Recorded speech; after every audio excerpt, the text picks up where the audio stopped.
Hello and welcome to the Candice and Elisa show. Last week we spoke about BLM and protests. Elisa, you have extensive experience covering protests around the world. And I want to know, have you noticed any underlying themes or commonalities while covering protests? Yeah, well, thank you so much for the question, and I'm very excited for our second episode. I think the overarching theme that I have noticed is that there's always a pain.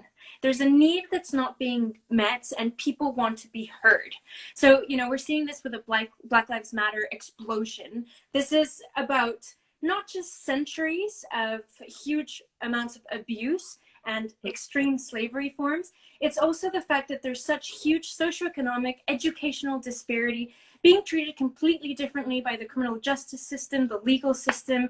And this all trickles down into a basic need. Humans need to be loved, need to be respected, need to be supported.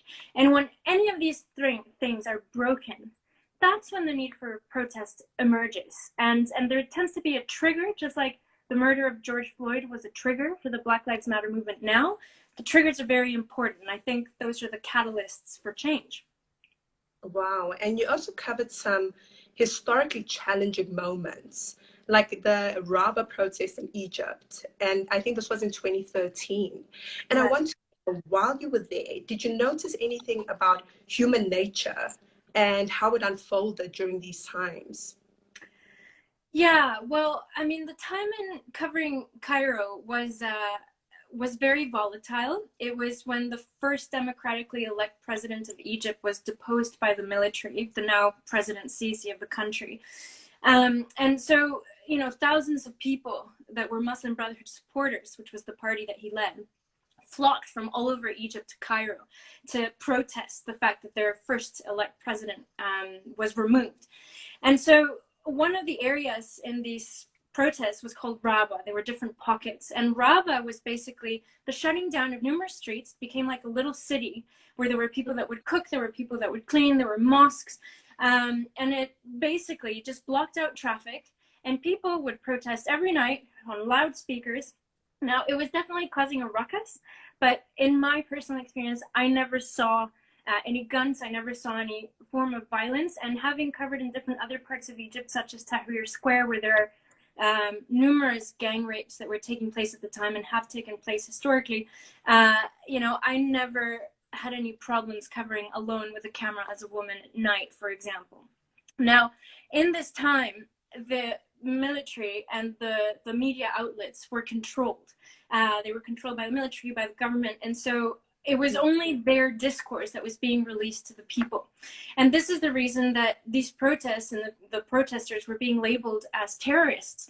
And people started to buy into this, right? So what happened was that a lot of peaceful protesters were then removed. The first time that they tried to clear Rabaa, 120 people approximately were killed. And I had never seen something that quick happen. Mosques were turned into field hospitals. There were sections for the dead. There were sections for the people that were trying to help out. And it was really overwhelming. And you saw people break down. So that moment when a father sees his dead son, or a brother sees his dead brother, and you start to see the deconstruction of the psyche in a really, really raw form. Several days later, the military came back in and they said they were going to use water tanks to clear the camps and this kind of thing. But really, they came in with snipers. They came in with, there were actually tanks that were there. And it was basically a shootout. So the numbers of how many people were killed that time are in the hundreds. The Egyptian Ministry of Health puts it at a very conservative 600 bodies. Muslim Brotherhood puts it at over 2,000. I personally counted 250 bodies coming into a mosque that I was covering and then I just stopped counting and I just remember following people that I had seen for several weeks that had been peacefully protesting, and suddenly having one particular conversation with a young doctor that had been peacefully protesting, and he really believed in the cause. And that day he had lost people. And he said to me, now I'm going to show them what terrorism really looks like. And I just thought, there were people there that lost more than one family member. They lost a few. And there were people that were stripped naked from emotionally, right? In that moment, you see the so-called making of a terrorist, the so-called making of someone that goes, I am subjected to such a huge amount of pain that now I'm going to show you what you've been labeling me as. And I think the lesson is that when you're subjected to such crazy amounts of pain, and it can be in different ways, you know, human nature has a light and darkness duality that is very quick to switch over. Wow. I mean, the term the making of a terrorist, I mean, I think that just gave me chills, because I think it does go into that, right? Of who are we really? Are we these people who operate in pure light or in pure darkness? And I want to know for you, from your experience, what was that triggering moment that switched someone from saying, this is a peaceful protester, to I am now a terrorist? And in your experience, is it a very clear, definitive thing? Or is it a very fluid motion and decision? I think for each person, it's a case-to-case basis. What I did see was, it's hard to explain how crazy this environment was when you're literally just seeing bodies floating in, people bleeding out, not enough, you know, doctors or so-called people that are just trying to do first aid in that moment. It's kind of like you're swallowed by this environment. I remember, you know, the detail of going into these mosques. Even in those environments, you still take your shoes off to go into the mosque, and I was wearing white shoes. By the time white socks, by the time I left, my socks were soaked in red. And I hadn't even noticed because I had a camera, you know, and I was shooting this stuff.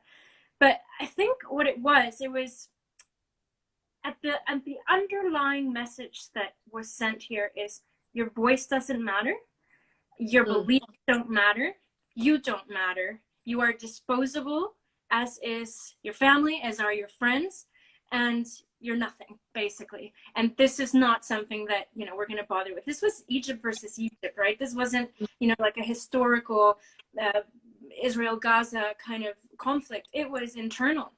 So it really said a lot.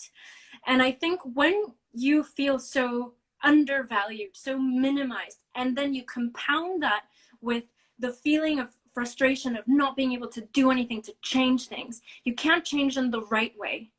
And then suddenly maybe you've just lost that one person that you love more than anything, more than life itself. Compound all of these feelings. It's quite explainable in a weird way.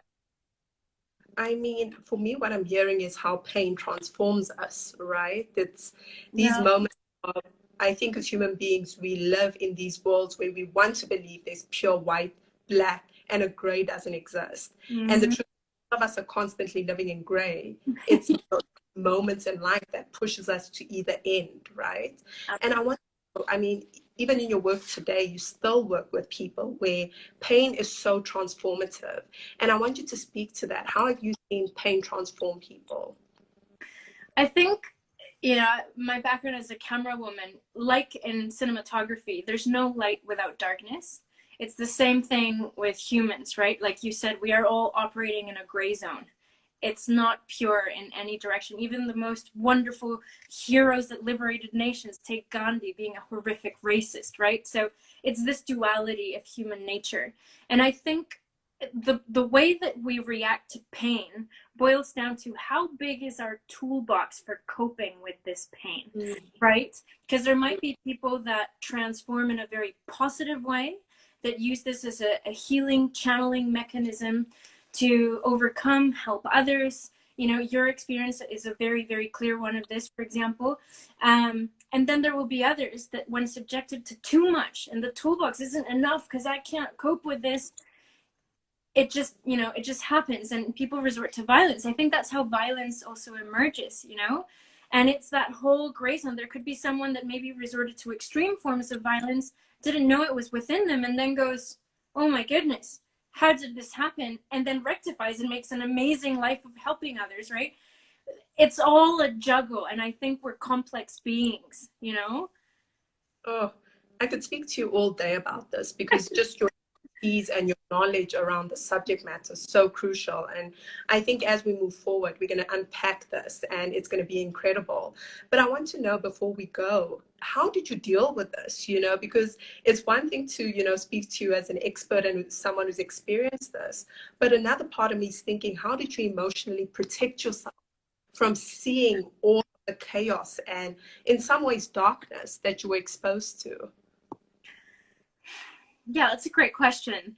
I think when I went into this, I had been preparing for it for a long time. So I was always drawn to conflict. I was always drawn to challenging environments. I worked on an ambulance when I was a young teenager in Mexico. And so I had seen death before. I had encountered challenging situations like that before. And I did specialize in conflict zones when I did my master's degree. So I had tried my best to train myself, hostile environment training, etc., to be as prepared as you can be to go to something like this. So I was craving it. That was one level. And the other one was, I think I felt I had a purpose. When I had a camera and I was witnessing history and I felt like people had to be here to document these atrocities that were taking place, the fact that I had purpose allowed me to process the reason why I was doing this. On top of that, I did have several days where I cried a lot. And I did have days where I allowed myself that space, which I think a lot of people who are in conflict don't allow themselves that space of just being vulnerable and acknowledging that something terrible has happened and decompression is okay. So those were all pretty core elements, I would say. Oh, wow.